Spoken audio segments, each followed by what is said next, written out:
Soy de Michoacán y lo que voy a contar ocurrió hace más de 20 años. Han pasado décadas desde aquel día, pero todavía puedo recordarlo con una claridad que a veces me pone la piel de gallina. En aquel entonces yo era una niña de apenas 11 años. Mi abuela vivía en una zona rural. Tenía varias vacas que pastaban en un cerro bastante alejado del pueblo.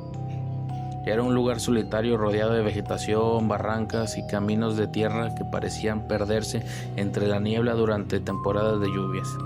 Cada semana teníamos que subir para llevarles sal, alimento y revisar que todo estuviera bien. El trayecto era tan largo y pesado que siempre llevábamos un burro para cargar las cosas. Sin él habría sido imposible hacer el recorrido. Recuerdo perfectamente aquel día. El cielo estaba cubierto de nubes oscuras y el aire olía a tierra mojada. Había llovido durante la madrugada y el camino estaba resbaloso. Aún así, mi abuela decidió que debíamos subir porque los animales necesitaban el alimento. Íbamos ella, mi hermana y yo. Después de varias horas caminando, llegamos finalmente al lugar donde estaban las vacas. Mientras los animales comenzaban a acercarse para comer, mi abuela observó unos árboles cargados de guayabas que estaban más arriba en el cerro. «Quédate aquí cuidando de los animales y al burro», me dijo. No tardamos. Mi hermano se fue. Yo me quedé sola. Al principio no me molestó. Había pasado muchas veces por situaciones parecidas. Me dediqué a acomodar la comida y a vigilar que el burro estuviera tranquilo. Todo parecía normal, pero apenas habían pasado unos minutos cuando escuché algo que me hizo levantar la cabeza. Era un llanto de un bebé, un llanto suave al principio. Pensé que tal vez algún familiar andaba por el cerro. No era común, pero tampoco imposible. Seguí con lo que estaba haciendo. Entonces el sonido volvió a escucharse. Esta vez fue más fuerte, más claro, y parecía venir de algún punto de la montaña. Me quedé inmóvil intentando descubrir de dónde provenía.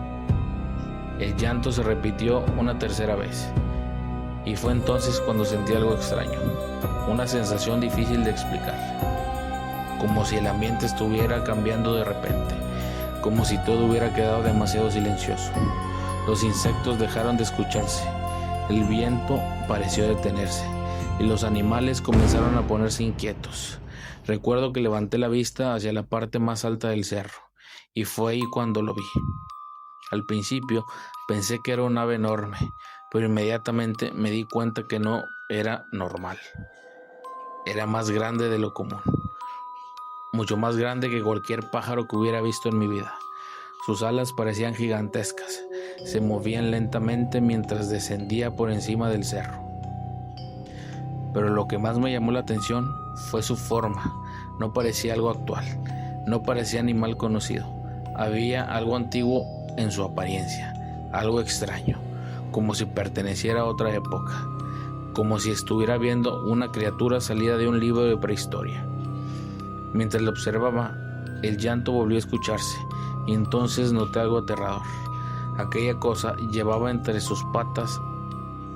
No podía distinguir exactamente qué era, pero cada vez el sonido se escuchaba parecía provenir de aquello que transportaba.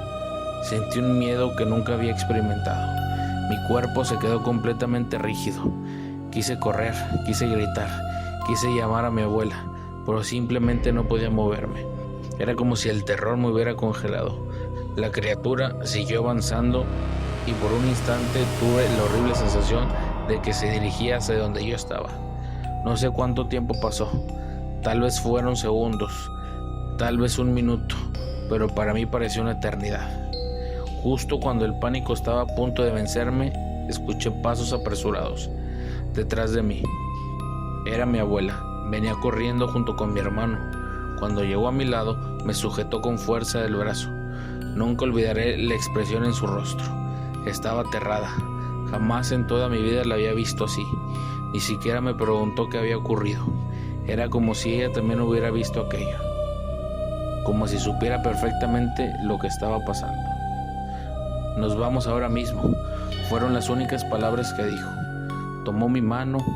Mi hermano caminaba a nuestro lado. y abandonamos el lugar tan rápido como pudimos. Ninguno de nosotros voltó hacia atrás. Nadie habló durante el camino de regreso. El silencio era tan pesado que resultaba incómodo. Cuando llegamos a casa, mi abuela parecía otra persona. Durante días estuvo nerviosa y pensativa. Evitaba hablar del tema. Poco tiempo después tomó una decisión que sorprendió a toda la familia. Vendió todas sus vacas, absolutamente todas, y jamás volvió a subir aquel cerro. Pasaron años, yo crecí, la vida continuó y poco a poco que recuerdo quedó guardado en algún rincón de mi memoria. Hasta que un día, ya siendo adulta, decidí preguntarle. Quería entender por qué había abandonado un lugar que durante años había sido tan importante para ella. Su respuesta me dejó helada. Me dijo que aquello que vimos no era un pájaro, no era un animal, no era algo natural. Según ella, era el diablo. Lo dijo con una convicción absoluta, como si no existiera ninguna duda, como si hubiera reconocido exactamente lo que había visto aquel día. Yo escuché su explicación, pero siendo sincera nunca pude aceptarla por completo, porque cada vez que recuerdo aquella silueta, cada vez que vuelvo a imaginar esas alas gigantes cruzando el cielo gris del cerro, cada que pienso en aquella forma extraña y antigua, hay una idea que siempre regresa a mi mente, una idea que jamás he podido sacar de mi cabeza, y es que para mí aquello no parecía el diablo, aquello parecía un pterodáctilo.